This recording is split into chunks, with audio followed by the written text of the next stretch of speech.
Assalamu alaikum, dear student. How are you? Okay, we are also fine. Today we are discussing about changing sentence. About changing sentence. তোমরা যেহেতু class 10-এ পড়তেছো সেহেতু class 9-এ তোমাদের rule অনেক পড়ানো হয়ে গেছে, যার কারণে আজকের আমি এই ক্লাসে চেঞ্জিং সেন্টেন্সের ক্লাসে রুলগতভাবে আলোচনায় যাব না গিয়ে প্রতিটা এক একটা জিনিসকে ধরে আলোচনা করব আমি। সেখান থেকে তোমরা চেষ্টা করবে বুঝে নেওয়ার জন্য। প্রয়োজন বোধে যদি তোমাদের কোনো বুঝতে অসুবিধা হয় তাহলে আমাকে তোমরা যে কোনোভাবে প্রশ্ন করে তার উত্তর নিতে পারো। একটা জিনিসকে বিভিন্নভাবে করা যেতে পারে, আমরা সহজ যে জিনিসটা সেই সহজটাকে বেছে নেব। আজকে আমরা মোটামুটিভাবে আমি যেহেতু দরদি হাই স্কুলের একজন শিক্ষক, সেহেতু আমি আমার বোর্ডে দরদি হাই স্কুলকেই লিখেছি, এইটাকেই শো করতেছি। দরদি হাই স্কুলেই ক্লাস মনে করে যে ক্লাস 10-এর ইংরেজি সেকেন্ড পেপার ক্লাস 10। আজকের আলোচনার বিষয় হবে আমাদের যে প্রশ্নপত্র থাকে, প্রশ্নপত্র 11টা আইটেম যে গ্রামার থাকে, সেই 11টা আইটেমের মধ্যে একটা আইটেম হলো changing sentence, transformation of sentence যেটাকে আমরা বলি আর কি। সেই নিয়ে আলোচনা করবো, যেটা 6 নম্বরে থাকে। আমরা জানি 6 নম্বরে 10টা থাকে, 10টা প্রতিটার জন্য 1 মার্ক করে থাকে। এটা যদি শুদ্ধ হয়, যে কোনো নিয়ম অনুযায়ী যদি শুদ্ধ হয় তাহলে তোমরা ওই 1 নম্বর পেয়ে যাবে, আর যদি শুদ্ধ না হয় তাহলে তুমি 0 নম্বর পাবে। অঙ্কে যেমন শুদ্ধ হলেই নাম্বার, না হলেই 0। কিংবা বাংলা কিংবা অন্য কোনো লিটারেচারে যে দেখা যায় যে 10-এর মধ্যে খুব ভালো মতো লিখলে অনেক সময় স্যারেরা 10 মধ্যে 10 দিতেই পারে, আবার নাও দিতে পারে, 8 দিতে পারে, কিংবা কিছুটা হলে 5 দিল। কিন্তু গ্রামারে সেই সুযোগটুকু আমাদের নাই। তোমার যদি হয় তাহলে 1 মার্ক পেয়ে গেলে, আর যদি না হয় তাহলে সেটা 0 পেয়ে যাবে। আজকে তোমাদের সামনে আমি এই চেঞ্জিং সেন্টেন্সের বিষয়টা নিয়ে আলোচনা করব। প্রথমত আমার হাতে 2019 সালের বিভিন্ন বোর্ডের প্রশ্নপত্র আমার হাতে আছে। তোমরা প্রয়োজন বোধে বাসায় 2019 সালের প্রশ্নপত্র খুঁজে বের করে আমার এই লেকচারটার সঙ্গে মিল রেখার চেষ্টা করবে। 2019 সালে বোর্ডের 6 নম্বরে প্রথম যে সেন্টেন্সটা এসেছিল, man is the best creation of god. আমি এটা একটু ভ্যানিশ করে দেওয়ার চেষ্টা করতেছি, যেহেতু আমার বোর্ডটা একটু ছোট।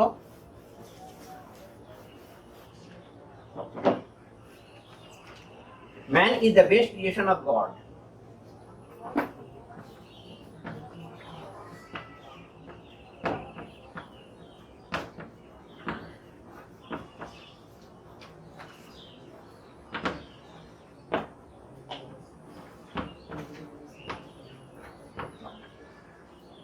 এইটা ছিল প্রশ্নের মধ্যে।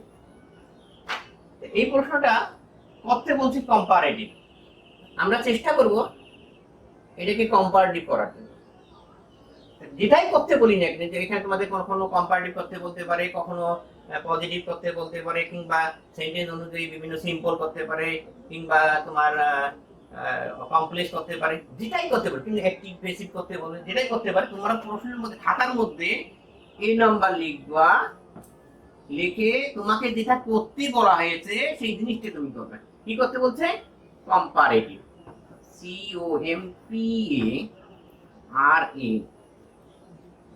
COMPARATIVE, comparative. কথাটা লিখে তুমি এই বাক্যটা কম্পারেটিভ করবে। কেন এই বাক্যটা কম্পারেটিভ করব? যেহেতু কম্পারেটিভ করতে বলছে। আর আমি যদি এটা না লিখি কম্পারেটিভ করি, তুমি না লিখলে যে নাম্বার পাওয়া যাবে না তা নয়, কিন্তু তুমি লিখলেও নাম্বার পাবে, না লিখলেও নাম্বার পাবে। কিন্তু সুবিধাটা হলো কি, তুমি নিজেও বুঝতে পারবে, সেই সাথে সাথে যিনি খাতা দেখবে তিনিও বুঝতে পারবেন যে এটা কি করতে বলছে। তা কম্পারেটিভ যখন করতে বলছে তাহলে কম্পারেটিভের সূত্র আমাদের জানতে হবে। কম্পারেটিভের সূত্রটা কি? প্রথমে হলো সাবজেক্ট। কম্পারেটিভ সূত্র প্রথমে সাবজেক্ট। তাহলে সাবজেক্ট, এই বাক্যের মধ্যে সাবজেক্ট কি আছে সেটা আমরা বের করব। সাবজেক্ট আছে ম্যান।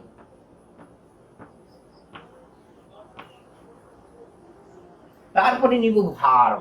ভার্ব আছে কি? ইজ। তারপরে নিব কম্পারেটিভ ডিগ্রি। নিশ্চয়ই ওখানে ডিগ্রি আছে। আমরা জানি কি ডিগ্রি কত প্রকার? 3 প্রকার। কম্পারিশন অফ অ্যাডজেক্টিভ, অর্থাৎ ডিগ্রিটা কিন্তু অ্যাডজেক্টিভের মধ্যে হয়। কম্পারিশন অফ অ্যাডজেক্টিভ, এই অ্যাডজেক্টিভটি হলো 3 প্রকার। একটা হলো পজিটিভ, একটা কম্পারেটিভ, একটা সুপারলেটিভ। আমি যদি কারোর সঙ্গে কোনো তুলনা না করি তাহলে পজিটিভ, একজনের সঙ্গে যদি তুলনা করি তাহলে কম্পারেটিভ, কম্পেয়ার করলাম। আর সকলের মধ্যে যদি তুলনা করি তাহলে সেটা হয়ে যাবে সুপারলেটিভ। তা আমি এখানে অ্যাডজেক্টিভ পাচ্ছি কি? বেস্ট। এই বেস্ট কি লিখবো? কম্পারেটিভ লিখবো। আমরা জানি এই পজিটিভ হলো গুড, গুড, বেটার, বেস্ট।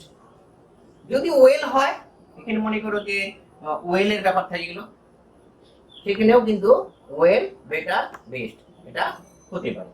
তাহলে ম্যান ইজ বেটার।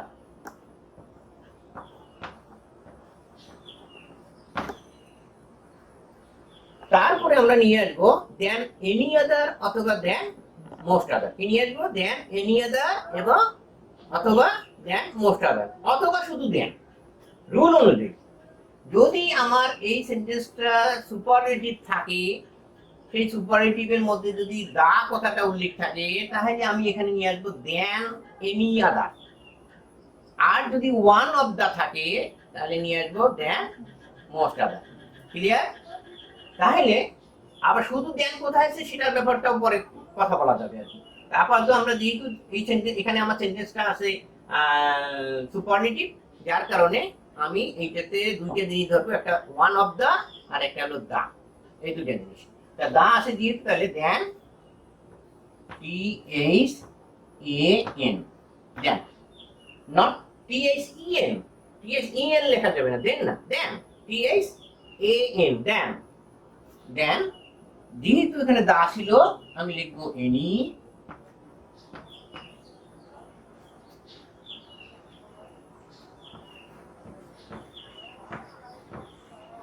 আদার। তারপরে লিখবো ডিগ্রির পরের অংশ যা আছে তাই। ডিগ্রির পরের অংশ, ডিগ্রি থেকে পরের অংশ, ডিগ্রিটা হলো আমার বেস্ট অ্যাডজেক্টিভ। এর পরের অংশ কি আছে? Creation of god.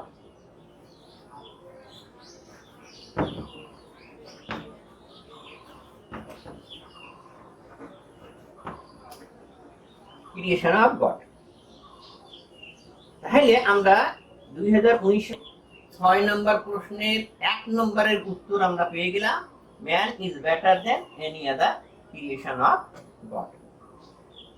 এই ফাঁকে আমি আরেকটা কথা বলে রাখতেছি, যদি কোনো কর্মী দেখতে আমি আমি তোমরা এটা করেছো, এটা খুব সুন্দরভাবে এটা মুখস্থ ছোটস্থ করেছো, কিন্তু প্রশ্নের মধ্যে এই প্রশ্নটা আমরা অনেক সময় চেঞ্জ করে দিতে পারি। চেঞ্জ করে দিয়ে কি করা হলো?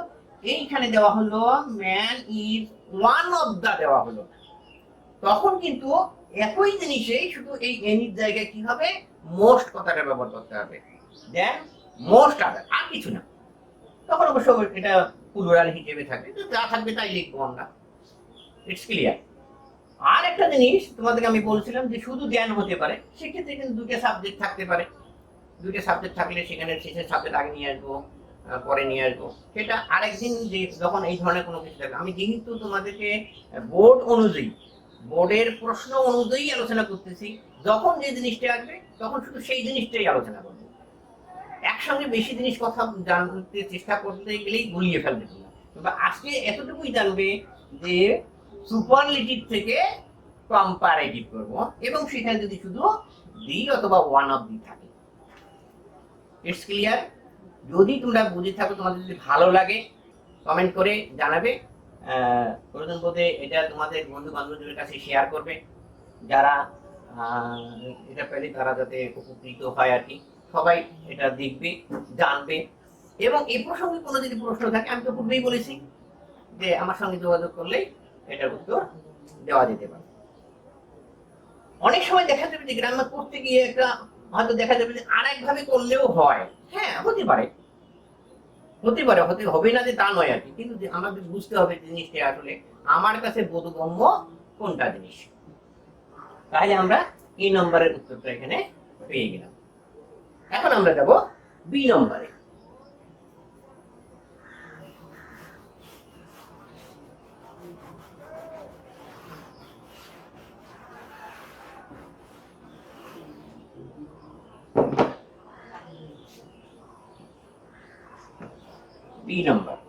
বি নম্বরে ছিল isn't it our responsibility, isn't it our responsibilities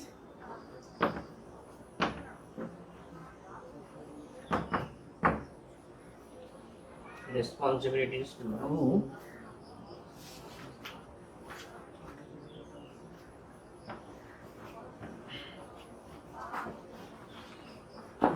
deeds। আচ্ছা, এই জিনিসটা আছে, এটাতে করতে বলছে তোমাদেরকে অ্যাসারেটিভ সেন্টেন্স। এই ফাঁকে আরেকটু কথা বলি নেই, আমরা জানি সেন্টেন্স প্রথমত 5 প্রকার, অর্থ অনুসারে সেন্টেন্স 5 প্রকার, assertive, interrogative, imperative, optative, exclamatory. এই হলো 5টা। অ্যাসারেটিভ যেটা বর্ণনামূলক, বর্ণনা করা হবে। ইন্টারোগেটিভ যেটা কোনো জিজ্ঞাসা করা হবে। ইম্পারেটিভ আদেশ, নির্দেশ, উপদেশ যেটা করা হবে। আবার কি অপটেটিভ, অপটেটিভটা কি কোনো প্রার্থনামূলক আর মঙ্গল কামনা করবো। এক্সক্লামেটরি, এক্সক্লামেটরি বিস্ময়, অবাক হয়ে যাওয়ার মতো কোনো কাজ যদি হয় সেইটাকেই আমরা বলবো এক্সক্লামেটরি সেন্টেন্স। এগুলো 5 প্রকার সেন্টেন্স। আবার স্ট্রাকচার অনুযায়ী, এটি তোমরা কিন্তু ক্লাস 8 পর্যন্ত পড়েছো, ক্লাস 8 পর্যন্ত এই 5 প্রকারই পড়েছো। 9-এ উঠে তোমরা আরেকটা পড়েছো 5 প্রকার, সেটা হলো স্ট্রাকচার অনুযায়ী। স্ট্রাকচার অর্থাৎ কি গঠন প্রণালী অনুযায়ী। গঠন প্রণালী অনুযায়ী তোমরা পড়েছো 3 প্রকার, একটা হলো সিম্পল, একটা কম্পাউন্ড, একটা কমপ্লেক্স। 3টা, যেটা বাংলায় তোমরা পড়ো জটিল বাক্য, মিশ্র বাক্য এবং সরল বাক্য। এই হলো 3টা। আমরা বাংলার দিকে যাচ্ছি না, আমরা ইংলিশের দিকে আসতেছি। আর এইটা হচ্ছে আমাদের মূল যে 5 প্রকার সেন্টেন্স, সেই 5 প্রকার সেন্টেন্সের পরিবর্তন। এটা আছে ইন্টারোগেটিভ, এটাকে আমরা কি করতে হবে, এটাকে করতে হবে অ্যাসারেটিভ করতে হবে। অ্যাসার এইটুকু লিখলেও হবে, অ্যাস লিখিও না, তাই বলি অ্যাস মানে তো বুঝে যাচ্ছে আপনি। হ্যাঁ, অ্যাসার এই অথবা অ্যাসারটিভ পুরোটা লিখতে পারো, অসুবিধা নাই, লিখলে ভালো। আর হ্যাঁ, তোমরা হয়তো মনে করো যে স্যার যেহেতু প্রশ্ন লিখতেছে বোর্ডের মধ্যে, আমরা কি খাতার মধ্যে প্রশ্ন তুলবো?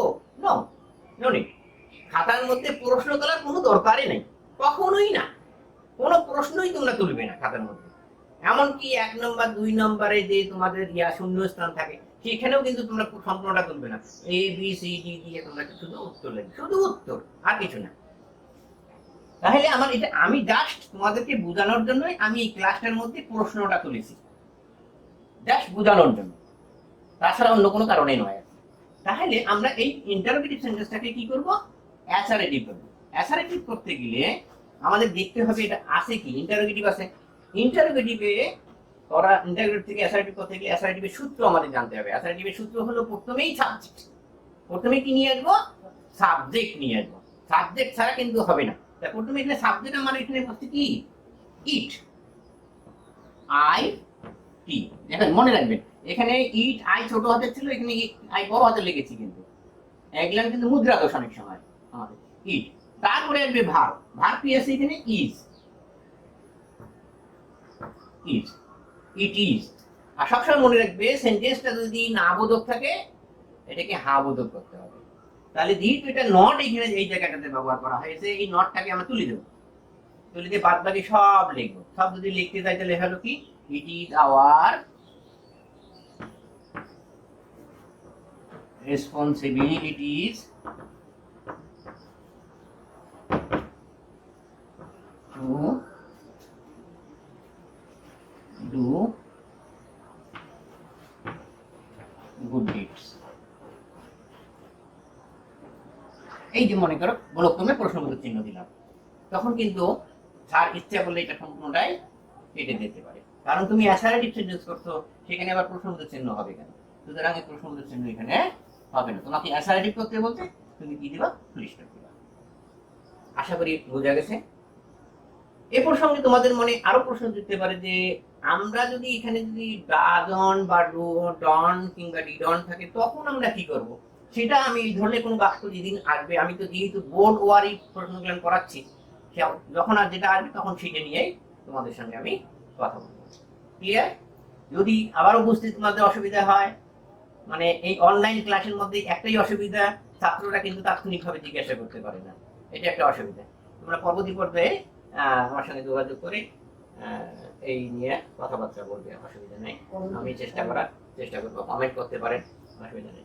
আর আমার যেহেতু আজকে প্রথম আমি অনলাইন ক্লাস নিচ্ছি, এতে অনেক রকম আমার কণ্ঠস্বরের মধ্যে সমস্যা হতে পারে, আমার আমি যে কাজ করতেছি কাজের মধ্যে সমস্যা হতে পারে, এটা ভুলভ্রান্তি টুকটাক হবেই আর কি, এটা স্বাভাবিক আর কি। আর অনলাইনের ক্লাস তো একটু হয়ই, এটা স্বাভাবিক। তারপরে আমি চেষ্টা করতেছি তোমাদেরকে যথাসম্ভব ভালোভাবে একটা ক্লাস তোমাদের সামনে উপহার দেওয়ার জন্য। দুইটা বাক্য যে আমরা শিখলাম এখানে, একটা হলো শিখলাম, একটা হলো কম্পারেটিভ যেটা ডিগ্রির মধ্য থেকে, আর একটা শিখলাম আমরা অ্যাসারেটিভ। এখন আমরা সি নম্বরে যাব।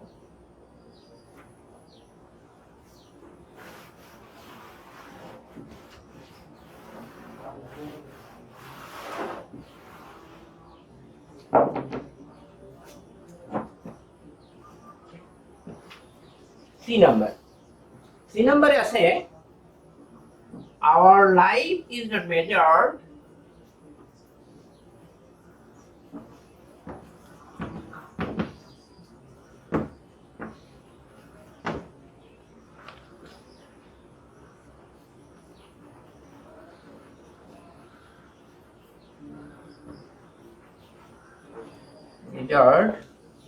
by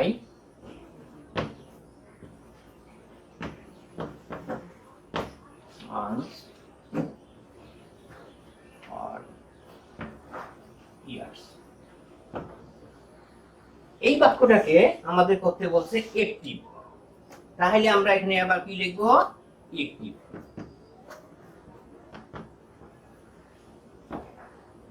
আমি আবার বলতেছি, প্রশ্ন তোলার দরকার নেই, খাতার মধ্যে কোনো প্রশ্ন তোলার দরকার নেই, তোমরা সি নাম্বার দিবা, দিয়ে একটিভ কথাটা লিখবে, লিখে দেবো। এখন আমাকে জানতে হবে যেহেতু এটা কি করতে বলছে, একটিভ করতে বলছে, তাহলে নিশ্চিতভাবে আমি ধরে নেব এটা আছে পেসিভ।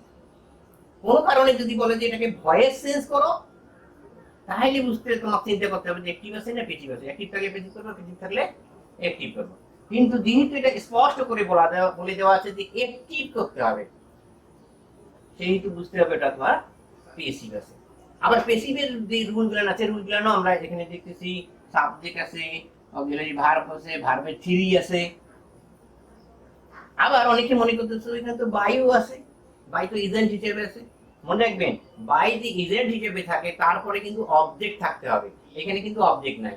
বাই মান্থ অর ইয়ার এটা কিন্তু অবজেক্ট নাই, এটা এক্সটেনশন হবে। সুতরাং এই জায়গায় তোমার একটা এজেন্ট থাকা উচিত ছিল। এখানে বলছে our life is not measured by কিছু একটা হওয়া উচিত ছিল আর। এখানে বলা যাচ্ছে আমাদের জীবনটা মাপযোগ করা যায় না, আমাদের জীবনটা মাপযোগ করা যাচ্ছে না মাস কিংবা বছর দ্বারা। কারা মাপযোগ করবো? আমরাই তো। আমার জীবনটা আমি মাপযোগ করবো, আমি কয়বো আমার বয়স কত কি আমি মাপযোগ করবো। সুতরাং এই জায়গায় আমি ধরে নেবো যে একটা বাই আস উজ্জ আছে, বাই আস উজ্জ আছে। যদি বাই আস থাকে তাহলে ওই আসটাকে আমরা সাবজেক্ট হিসেবে নিয়ে আসবো, তাহলে আসের এটা হলো অবজেক্ট, এর সাবজেক্টটা হলো উই। মনে রাখবেন, subject we, object us, possessive হলো আওয়ার। কারণ প্রত্যেকটা প্রোনাউনেরই তিনটা করে রূপ বলা হয়েছে। এটা ক্লাস 9-ই তোমাদের, ক্লাস 9 কেন ক্লাস 8-ই পড়ানো হয়েছে। বিশেষ করে আমার স্কুলের স্টুডেন্ট যারা আছো, হাই স্কুলের স্টুডেন্ট যারা আছো, তাদেরকে আমি অবশ্যই বলতেছি যে এটা আমি আলোচনা তোমাদের ক্লাসেই আমি করে দিয়েছি। স্ট্রাকচার অনুযায়ী লিখে দিয়েছিলাম সাবজেক্ট, অবজেক্ট, পসেসিভ। যার কারণে আজকের এই সংকটময় মুহূর্তে, যে সময় ক্লাসে তোমাদেরকে আমি পাচ্ছি না, আমাকে তোমরা পাচ্ছ না, সেই মুহূর্তে ওই রুলের দিকে আমি যাচ্ছি না, না গিয়ে আমি সেন্টেন্স ওয়াইজ করতেছি। এখন নিশ্চয়ই তোমাদের মনে পড়ে, যখনই আমি এই কথাটা বলবো তখন কিন্তু তোমার মনে পড়ে যাবে যে হ্যাঁ এটা লিখে দিয়েছে স্যার আর কি। তাহলে ওই এখন আমাকে লিখতে হবে কি নিয়ম অনুযায়ী এই সেন্টেন্সটা, যেহেতু অ্যাসারেটিভ ভার্ব নিয়ে আসতে হবে, সাবজেক্টের পরে ভার্ব নিয়ে আসতে। এখন তোমাকে ভার্বটা নিতে গেলে ভার্ব 1 নেব না 2 নেব, এটা একটা মনের মধ্যে ফাটকা লেগে যাবে। তোমাকে চিনতে হবে এটা কোন টেন্স আছে। টেন্স নির্ণয়ের পদ্ধতি কি? টেন্স নির্ণয়ের পদ্ধতি হলো ভার্ব। ভার্বটা কিসে আছে? এখানে দুইটা ভার্ব আছে, একটা ইজ আর একটা আছে মেজর্ড।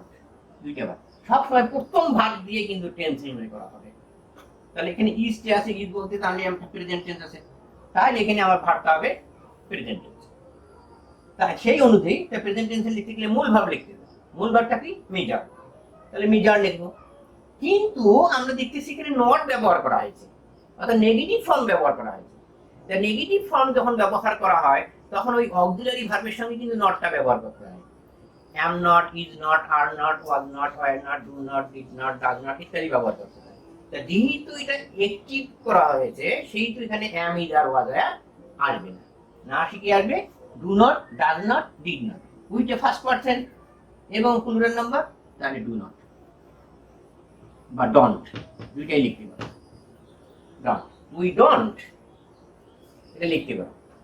হ্যাঁ, যদি এখানে হি থাকতো doesn't, দে থাকতো don't, আবার এটা যদি ওয়াজ হইতো তাহলে didn't, তাহলে we don't। এখন এটা ভার্বের 1 নিয়ে আসতে আসবে, এটা কিন্তু ভার্বের 3 আছে। আমরা জানি কিন্তু ভার্বের যে রূপগুলো আছে, একটা বেস ভার্ব আছে, একটা প্রেজেন্ট আছে, একটা পাস্ট আছে, একটা প্রেজেন্ট পার্টিসিপল আছে, একটা পাস্ট পার্টিসিপল আছে। ঠিক আছে? তাহলে আমরা এখানে ভার্বের 3 নিয়ে আসে, এটাকে 1 এ নিয়ে আসবো। 1 নিয়ে আসলে আমরা এই ডিটাই শুধু উঠাই দেব না। মেজর, তারপরে আমরা এই যে সাবজেক্টটা আছে এখানে অবজেক্ট হিসেবে নিয়ে আসবো। আওয়ার লাইফ, এটার কিন্তু সাবজেক্ট অবজেক্ট এটার রূপ পরিবর্তন হচ্ছে না, একই হচ্ছে আওয়ার লাইফ।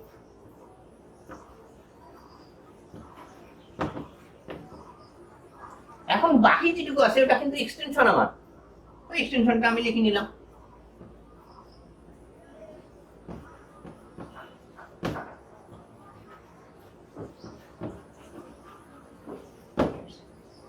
আশা করি বুঝা গেছে প্রিয় শিক্ষার্থী।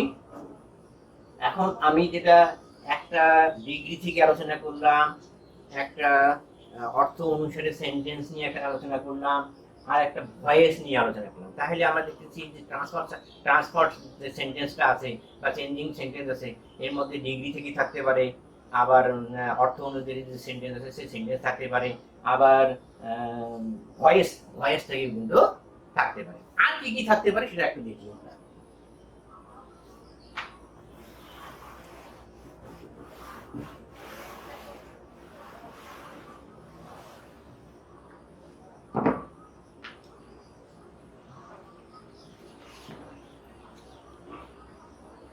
আচ্ছা, এবার একটু ইম্পর্টেন্ট সেন্টেন্স এখানে আছে, honest people lead a happy life.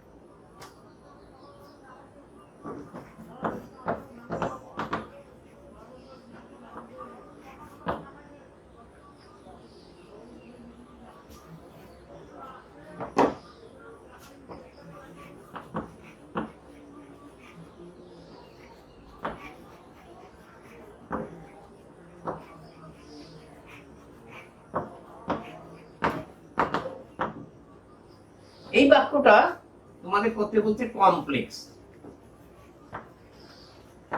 এই টপিকটাই তোমাদের কাছে 9 এসে নতুন তোমাদের টপিকস, 8 পর্যন্ত দেখলাম ছিল না, 9 এসে নতুন তোমাদের এটা টপিকস পাওয়া গেল যে কমপ্লেক্স করতে হবে। দুইটা বাক্যাংশ থাকবে, একটা প্রত্যেকটা বাক্যাংশে কিন্তু অবশ্যই একটা করে ভার্ব থাকতে হবে, সাবজেক্ট না থাকলেও চলবে আর কি।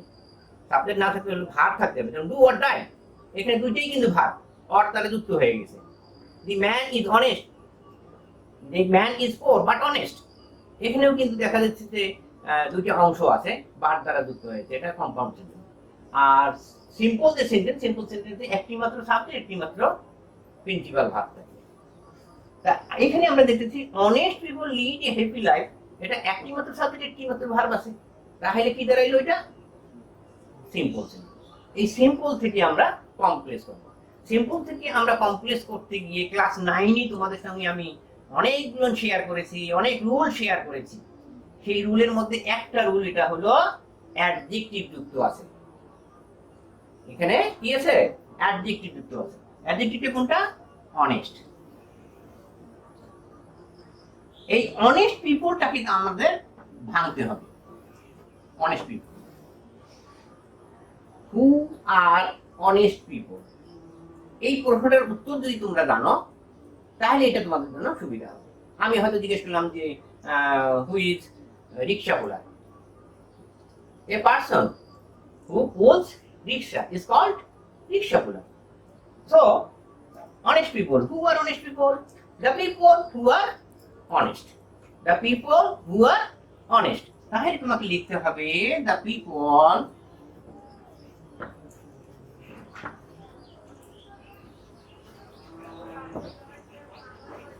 who are honest. তাহলে the people who are honest, that means honest people. তারপরে আমি ভার্ব থেকে লাগাই দিলাম লিড এ হ্যাপি লাইফ। এই যে হু রিলেটিভ প্রোনাউন যুক্ত হয়ে গেল এখানে, এবং এটা একটা অংশ, এটা একটা অংশ, এখানে একটা ভার্ব, এখানে একটা ভার্ব, দুইটা ভার্ব ব্যবহার হলো রিলেটিভ প্রোনাউন দ্বারা যুক্ত হলো। বুঝাতে পারছি আমি তোমাদেরকে যে honest people lead a happy life, the people who are honest lead a happy life. আমি প্রথমেই বলেছি গ্রামারের রুল আরো আছে। এই যেখানে যেহেতু তোমাদের অ্যাডজেক্টিভের যেমন রুলটা বলা হলো, এই অ্যাডজেক্টিভ দিয়ে আরো রুল হতে পারে। আমি যদি মনে করি যে the man is honest, the man is honest, এটা বললাম আর কি। This is the man who is honest, এটা হতে পারে। আবার রহিম ইজ এ গুড বয়, ওটা কি হতে পারে? Rahim is a boy who is good, এটাও দেওয়া যেতে পারে। It is Rahim who is a good boy, এটাও করা যেতে পারে। বিভিন্ন ভাবে করা যেতে পারে আর কি। যার কারণে আমি তোমাদেরকে একটা রুল সম্পর্কে আলোচনা করে দিলাম। এই অনেস্ট পিপলটাকেই তোমাদের ভাঙতে হবে, অনেস্ট পিপলটাকেই ভাঙতে হবে। এখানে হু ব্যবহার করতে হবে। সবসময় মনে রাখবেন এই জিনিসটাকে যখন তুমি ভাঙবে, যদি ব্যক্তি হয় তাহলে হু ব্যবহার করবে, আর যদি বস্তু হয় হুইস অথবা ড্যাড ব্যবহার করবে। তাহলেই আমাদের হয়ে যাবে। আশা করি এটা কমপ্লেক্স আমরা বুঝতে পারছি। এইটাকে যদি আমি কম্পাউন্ড, হয়তো আগামী ক্লাসে কম্পাউন্ড নিয়ে আলোচনা করব, কিংবা যখন অন্য ইয়েতে আসবে তখন কম্পাউন্ড নিয়ে আলোচনা করবো। আজকে কিন্তু বোর্ড ওয়ারি কথা বলে এইভাবেই এটা থেকে আর অন্য কিছুই আমি আলোচনা করবো না।